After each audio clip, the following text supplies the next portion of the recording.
Welcome to Penrose Learning, where we make understanding easy. You begin by verifying the essentials. iOS updated, carrier supports eSIM, and you have the QR or activation details. Open Settings and tap Cellular. This is where you'll add the plan. Once done, choose Add Cellular Plan and scan the carrier QR or enter details manually. You're starting an active configuration now, so make sure Wi-Fi is stable and your Apple ID is signed in for plans that require iCloud transfer. You'll now complete the complex middle steps. If scanning works, follow the prompt to add the plan.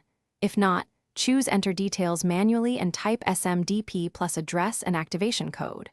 Once the eSIM appears, label it so you can tell primary versus secondary at a glance. Then set which line uses cellular data and which handles voice and SMS. Make these choices deliberately because they control billing and app behavior on your iPhone. Finish by restarting your iPhone to solidify registration. You should see your carrier name and signal.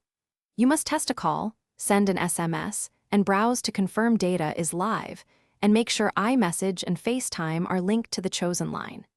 If anything fails, remove and re-add the eSIM or reset network settings, and contact your carrier with the activation details. That one troubleshooting tip: reset network settings, fixes most stubborn. Thanks for watching. If this was helpful, leave a like and consider subscribing. See you next time.